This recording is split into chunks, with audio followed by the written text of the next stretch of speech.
हाय दोस्तों, कैसे हैं आप। आशा करता हूं अच्छे होंगे और अच्छे से पढ़ाई कर रहे होंगे। दोस्तों, आज हम आप सबके समक्ष हिंदी भाषा का टॉपिक लेके आए हैं जो आप सबके लिए बहुत ही महत्वपूर्ण होने वाला है, क्योंकि जो इसमें क्वेश्चन बनाए गए हैं वो प्रीवियस पेपर यूजीसी नेट से लिए गए हैं। ठीक दोस्तों, आप लोगों को यदि मेरा वीडियो अच्छा लगे तो लाइक करें और सब्सक्राइब करें। चलिए देर न करते हुए शुरू करते हैं क्वेश्चन नंबर 1 से। क्वेश्चन नंबर 1 है, पश्चिमी हिंदी की दो बोलियों का सही युग्म है कन्नौजी अवधी, ब्रज बाघेली, छत्तीसगढ़ी बांगरू या फिर खड़ी बोली बुंदेली। तो दोस्तों, खड़ी बोली और बुंदेली पश्चिमी बोली के अंतर्गत आते हैं। ठीक दोस्तों, जबकि और पश्चिमी हिंदी के अंतर्गत नहीं आते। चलिए क्वेश्चन नंबर हम देखते हैं 2। क्वेश्चन नंबर 2 है दोस्तों, अर्धमागधी अपभ्रंश से विकसित बोली है बांगरू है, बाघेली है, ब्रज है या फिर भोजपुरी है। तो दोस्तों, अर्धमागधी अपभ्रंश से विकसित बोली है वह है बाघेली। ठीक दोस्तों, जबकि ब्रज और बांगरू जो है वो है पश्चिमोत्तर हिंदी से, जबकि भोजपुरी है मागही हिंदी से। ठीक दोस्तों, चलिए क्वेश्चन नंबर 3 देखते हैं। कंठ और ओष्ठ ध्वनि का उदाहरण है, कंठोष्ठ का उदाहरण है औ है, ए है, का है या फिर ता है। तो दोस्तों, औ है। औ कंठ और ओष्ठ दोनों से निकलता है। ठीक दोस्तों, चलिए क्वेश्चन नंबर 4 देखते हैं। क्वेश्चन नंबर 4 है, अवधी का विकास किस अपभ्रंश से हुआ है महाराष्ट्री से, सौरसेनी से, अर्धमागधी से या फिर मागधी से। तो दोस्तों, हम सभी लोग जानते हैं अवधी का विकास अर्धमागधी अपभ्रंश से हुआ है। ठीक दोस्तों, चलिए क्वेश्चन नंबर 5 देखते हैं। क्वेश्चन नंबर 5 है, विकास की दृष्टि से प्राकृतिक की पूर्वकालीन अवस्था है, प्राकृतिक के पूर्व कौन सी अवस्था थी, पाली थी, संस्कृत थी, हिंदी थी या फिर अवहट थी। तो दोस्तों, प्राकृतिक के पूर्व पाली थी। ठीक दोस्तों, चलिए क्वेश्चन नंबर 6 देखते हैं। निम्नलिखित में से कौन सी बोली पश्चिमी हिंदी की नहीं है, इनमें से कौन सी बोली पश्चिमी हिंदी की नहीं है, ब्रज है, बुंदेली है, खड़ी है या फिर अवधी है। तो दोस्तों, ब्रज, बुंदेली और खड़ी पश्चिमोत्तर हिंदी के अंतर्गत आती है, जबकि अवधी जो है वो पूर्वी हिंदी के अंतर्गत आती है। ठीक दोस्तों, चलिए क्वेश्चन नंबर 7 देखते हैं। क्वेश्चन नंबर 7 है, बिहारी उपभाषा वर्ग के अंतर्गत कौन सी बोली नहीं आती, भोजपुरी, मगही, मैथिल या फिर बुंदेली। तो दोस्तों, बिहारी वर्ग के अंतर्गत नहीं आती तो वो है कौन सी, तो दोस्तों बुंदेली। बुंदेली किसके अंतर्गत आती है, बुंदेली आती है पश्चिमोत्तर के अंतर्गत। भोजपुरी, मगही और मैथिल ये तीनों भाषाएं बिहारी के अंतर्गत आते हैं। चलिए क्वेश्चन नंबर 8 देखते हैं। क्वेश्चन नंबर 8 है, निम्नलिखित में से कौन भारूपी परिवार की भाषा नहीं है, इनमें से कौन सी भाषा भारूपी परिवार की भाषा नहीं है, मराठी, गुजराती, मलयालम या हिंदी। तो दोस्तों, मराठी, गुजराती और हिंदी भारूपी परिवार की भाषा है, जबकि मलयालम द्रविड़ परिवार की भाषा है। ठीक दोस्तों, चलिए क्वेश्चन नंबर 9 देखते हैं। क्वेश्चन नंबर 9 है, ब्रज भाषा कहाँ बोली जाती है। तो दोस्तों, इनमें से ब्रज भाषा कहाँ से बोली जाती है, इलाहाबाद, ओरछा एवं झांसी, मथुरा व वृंदावन या फिर बनारस। तो दोस्तों, मथुरा और वृंदावन में ब्रजभाषा बोली जाती है। ठीक दोस्तों, कहाँ, मथुरा और वृंदावन में। चलिए क्वेश्चन नंबर 10 देखते हैं। निम्नलिखित में से कौन सी बोली राजस्थानी की नहीं है, इनमें से कौन सी बोली राजस्थानी की नहीं है, मेवाती है, मंडियाली है, मारवाड़ी है कि मेवाड़ी है। तो दोस्तों, मेवाती, मारवाड़ी और मेवाड़ी ये तीनों दोस्तों भाषाएं राजस्थानी की है, जबकि मंडियाली नहीं। तो इसलिए ऑप्शन नंबर दोस्तों 20 सही हो जाएगा। ठीक दोस्तों, चलिए क्वेश्चन नंबर 11 देखते हैं। क्वेश्चन नंबर 11 है, खड़ी बोली शब्द का प्रयोग होता है किस संदर्भ में। दोस्तों, खड़ी बोली का प्रयोग होता है किस संदर्भ में। दोस्तों, 4 ऑप्शन दिए हैं, उसके बाद 4 कूट दिए हैं। ठीक दोस्तों, हमको चुनाव करना है। ताकि दोस्तों, साहित्यिक हिंदी खड़ी बोली के अर्थ में होता है क्या दोस्तों, होता है दोस्तों, बिल्कुल होता है। साहित्यिक हिंदी खड़ी बोली के अर्थ में होता है। दिल्ली मेरठ के आसपास की लोक बोली के अर्थ में होता है दोस्तों, बिल्कुल होता है। खड़ी बोली का उद्भव सौरसेनी अपभ्रंश के उत्तरी रूप में हुआ है, तो दोस्तों बिल्कुल हुआ है। खड़ी बोली में लोक साहित्य बिल्कुल नहीं है दोस्तों, ये गलत है। खड़ी बोली में लोक साहित्य है। ठीक दोस्तों, देखिए देखते हैं कौन जिसमें ए बी सी तीनों हों।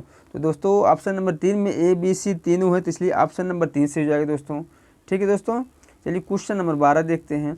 क्वेश्चन नंबर 12 है, निम्नलिखित में से किस भाषा का विकास सौरसेनी अपभ्रंश से हुआ है? गुजराती, पंजाबी, मराठी या फिर सिंधी? तो दोस्तों सौरसेनी अपभ्रंश का विकास हुआ है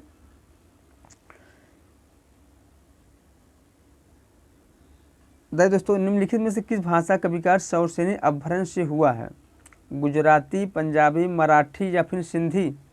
तो दोस्तों गुजराती भाषा का विकास सौरसेनी अपभ्रंश से हुआ है। ठीक दोस्तों, किससे हुआ है? सौरसेनी अपभ्रंश से। चलिए क्वेश्चन नंबर 13 देखते हैं। डिंगल भाषा का संबंध किस साहित्य से है? हरियाणवी साहित्य से, राजस्थानी साहित्य से, अवधी साहित्य से या फिर मैथिली साहित्य से? तो दोस्तों डिंगल भाषा का संबंध राजस्थानी साहित्य से है। किससे है दोस्तों? राजस्थानी साहित्य से। चलिए क्वेश्चन नंबर 14 देखते हैं। क्वेश्चन नंबर 14 है, पंजाबी की लिपि है, इनमें से पंजाबी की लिपि कौन सी है? देवनागरी, गुरुमुखी, फारसी या फिर रोमन? तो दोस्तों पंजाबी की लिपि है गुरुमुखी। ठीक दोस्तों, क्या है? गुरुमुखी है। चलिए क्वेश्चन नंबर 15 देखते हैं। क्वेश्चन नंबर 15 है, किस क्षेत्र की बोली को कशिका कहा गया है? बसवाड़ को, आरा या फिर भोजपुर को या फिर बनारस को या फिर मगध को? तो दोस्तों कशिका कहा गया है ब्रजभाषा के क्षेत्र के लोगों को। ठीक दोस्तों, चलिए क्वेश्चन नंबर 16 देखते हैं। क्वेश्चन नंबर 16 है, बोली का लघुत्तम रूप है, इनमें से बोली का लघुत्तम रूप कौन सा है? व्यक्ति बोली, उपबोली, सहायक बोली या फिर वर्ण? तो दोस्तों बोली का लघुत्तम रूप है व्यक्ति बोली। ठीक दोस्तों, क्या है? व्यक्ति बोली है। चलिए क्वेश्चन नंबर 17 देखते हैं। क्वेश्चन नंबर 17 है, हिंदुस्तानी भाषा का रूप है, इनमें से हिंदुस्तानी भाषा का रूप क्या है? देखिए दोस्तों, संस्कृत निष्ठ है, हिंदी उर्दू मिश्रित है, दक्षिणी हिंदी है या फिर ब्रज अवधी का मिश्रित रूप है? तो दोस्तों हिंदी उर्दू का मिश्रित रूप है। ठीक दोस्तों, क्या है? हिंदुस्तानी भाषा का रूप है हिंदू उर्दू मिश्रित रूप। चलिए क्वेश्चन नंबर 18 देखते हैं। क्वेश्चन नंबर 18 है, वर्तमान समय में संविधान द्वारा स्वीकृत भाषाओं की संख्या है? तो दोस्तों आप लोग मुझे कमेंट करके बताएंगे वर्तमान समय में संविधान द्वारा स्वीकृत भाषाओं की संख्या कितनी है। ठीक दोस्तों, चलिए क्वेश्चन नंबर 19 देखते हैं। क्वेश्चन नंबर 19 है, ग्रिम नियम का संबंध किससे है? स्वर्णिम विज्ञान से, बोली विज्ञान से, अर्थ विज्ञान से या फिर कोश विज्ञान से? तो दोस्तों ग्रिम नियम का संबंध है स्वर्णिम विज्ञान से। ठीक दोस्तों, किससे है? स्वर्णिम विज्ञान से। चलिए क्वेश्चन नंबर 20 देखते हैं। क्वेश्चन नंबर 20 है, दक्षिण भारत हिंदी प्रचार सभा का मुख्यालय है? हैदराबाद है, कोचीन है, मद्रास है या फिर बेंगलुरु है? तो दोस्तों दक्षिण भारत का हिंदी प्रचार सभा का मुख्यालय है वह है मद्रास में। कहाँ है दोस्तों? मद्रास में है।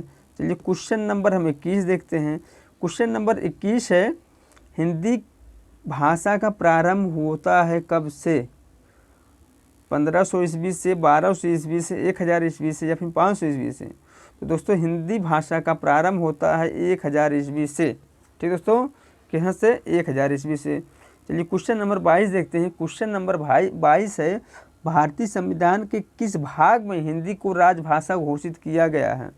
भाग 1 में, भाग 12 में, भाग 17 में या फिर भाग 8 में? तो दोस्तों हिंदी भाषा को राजभाषा घोषित किया गया है भाग 17 में। ठीक दोस्तों, किस में? भाग 17 में। क्वेश्चन नंबर 23 है, मेवाती किस वर्ग की बोली है? पूर्वी हिंदी, राजस्थानी, बिहारी या फिर पहाड़ी? दोस्तों इसके पहले बता चुके हैं, राजस्थानी के अंतर्गत ये बोली आती है जिसमें 3 थे। ठीक दोस्तों, तो मेवाती दोस्तों राजस्थानी हिंदी के अंतर्गत आते हैं। चलिए क्वेश्चन नंबर 24 देखते हैं। क्वेश्चन नंबर 24 है, हिंदी के अंतर्गत कितने उपभाषा वर्ग हैं? 8 हैं, 10 हैं, 5 हैं या फिर 4 हैं? तो दोस्तों हिंदी के अंतर्गत जो उपभाषा है वह है 5। ठीक दोस्तों, कितने हैं? 5 हैं। चलिए क्वेश्चन नंबर 25 देखते हैं और आज का लास्ट क्वेश्चन देखते हैं। ठीक दोस्तों, क्वेश्चन नंबर 25 है, इनमें से कौन सा कथन सत्य नहीं है? इनमें से कौन सा कथन सत्य नहीं है? भाषा क्या अर्जित संपत्ति है? तो दोस्तों बिल्कुल भाषा अर्जित संपत्ति है, क्योंकि भाषा को अर्जित किया जाता है, अपने आप जन्म से ही नहीं मिल जाता। ठीक दोस्तों, आप जिस देश जिस परिवेश में रहेंगे आप भाषा वहीं सीखेंगे। अगर हिंदुस्तान में रह रहे हैं हिंदी परिवेश में तो हिंदी भाषा सीखेंगे, अगर दक्षिण भारत में रह रहे कन्नड़ मलयालम सीखेंगे, अगर विदेश में रह रहे अमेरिका तो अमेरिकी भाषा सीखेंगे। ठीक दोस्तों, आप जहाँ रहेंगे वहाँ की बोलियाँ रहेंगी, विशेष करके आप वही सीखेंगे। ठीक दोस्तों, उसके बाद से भाषा परिवर्तनशील है, तो दोस्तों बिल्कुल है, भाषा समय के साथ परिवर्तनशील रहता है। दो भाषाओं में परस्पर बोधगम्यता होती है, तो दोस्तों बिल्कुल नहीं होती है। दो भाषा में परस्पर बोधगम्यता नहीं होती है। भाषा पर व्याकरण का अंकुश होता है, दोस्तों बिल्कुल होता है, भाषा पर व्याकरण का अंकुश होता है। ठीक दोस्तों ये वीडियो यहीं समाप्त हो रहा है। यदि मेरा वीडियो आप लोगों को अच्छा लगा हो तो लाइक करें और सब्सक्राइब करें और शेयर करें। ठीक दोस्तों, इसके आगे हम कल मिलेंगे दोस्तों।